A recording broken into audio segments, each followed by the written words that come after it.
My friend brought me this beautiful 90s steel Kona with hopes to save it. It came with a seized stem, seat post, and bottom bracket. He'd struggled with it for about 3 weeks before bringing it to me, and honestly, it wasn't him. This was probably the hardest frame to save I've ever done.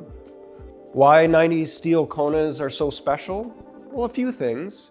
There's the iconic Project 2 fork, rigid, canty posts, very reliable, great fork. It always has these beautiful decals. It has thin steel tubing, and the geometry was really quite interesting for the time, and it really speaks to me.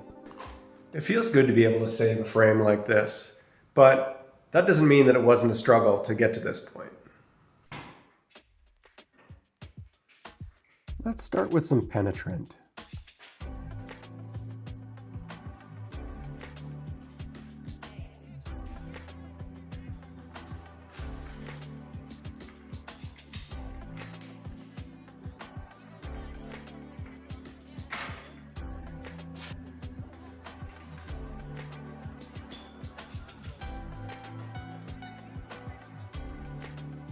Hopefully we can get this stem out first, build some confidence.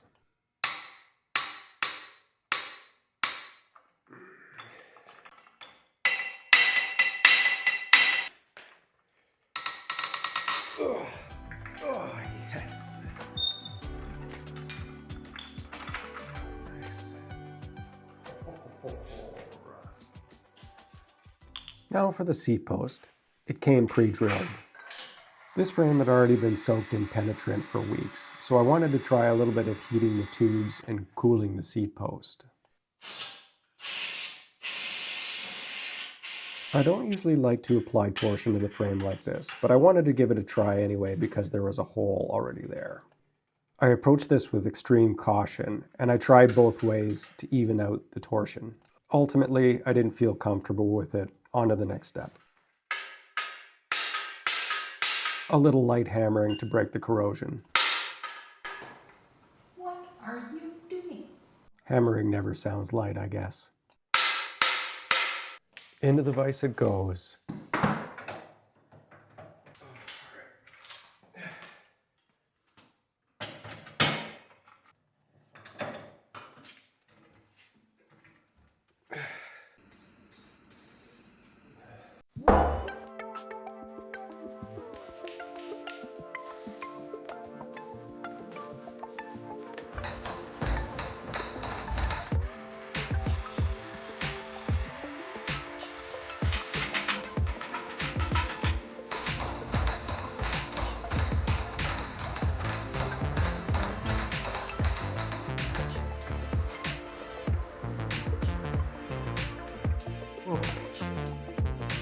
So as you can see, the shop's more in a state than it was before. This whole bench actually is being pushed over, there's stuff all over the floor. But it's important to take a break.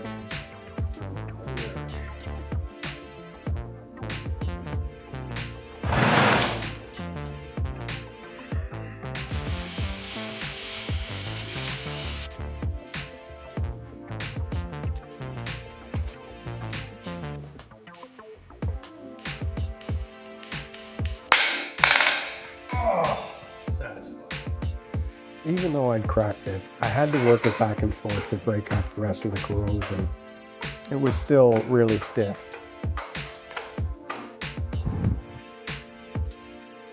Looking up.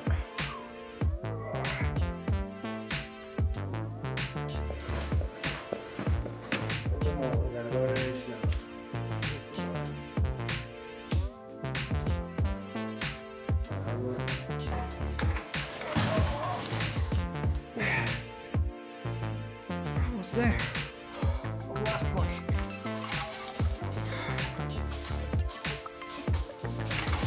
Yeah!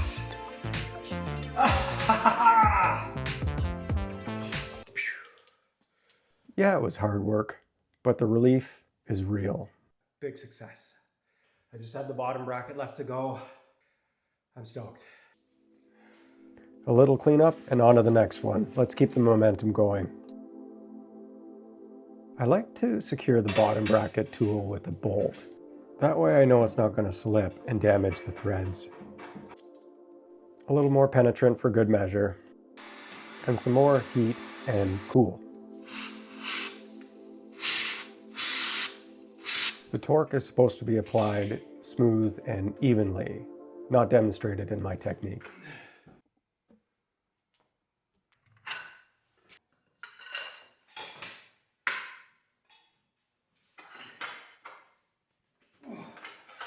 Power tools aren't my go-to on bikes, but in this case, I'm going to try to break up some of that corrosion. It's in there good. Another thing I like to try is heat, but I'm not going to touch the frame and cook it. And I always let it cool down before I try again.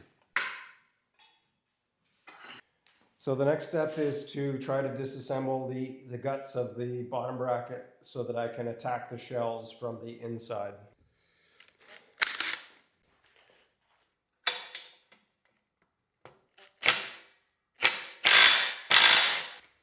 Nice.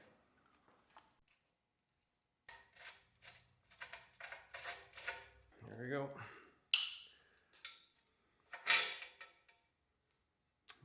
Yum. Please move.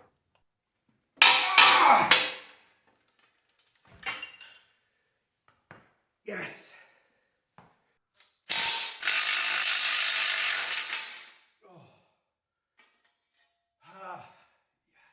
It's probably the worst bottom bracket I've ever seen.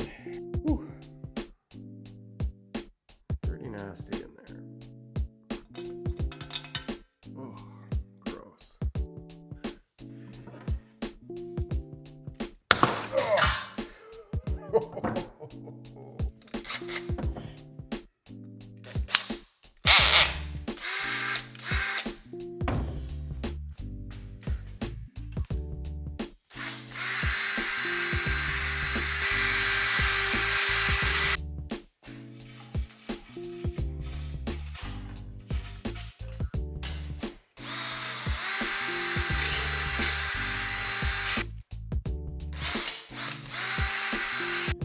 So I don't know if you can see that, but the seat tube is nice and clean now.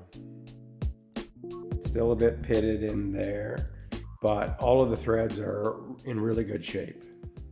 After the work was done, I did a quick alignment check and thoroughly inspected all the welds for damage. The frame was good to go. Honestly, this was probably one of the hardest, most challenging frames I've ever worked on, but definitely worth saving. As much as I'd love to build this frame setup, it's not my project. I was still happy to be a part of it anyway. It doesn't mean I can't see the potential in what it could become. These frames are endlessly configurable. So many possibilities. They're reliable and fun. They can fit chunky 2.3 to 2.4 tires. And sure, they have their quirks, but that's part of the charm. They're great bikes, and I love them.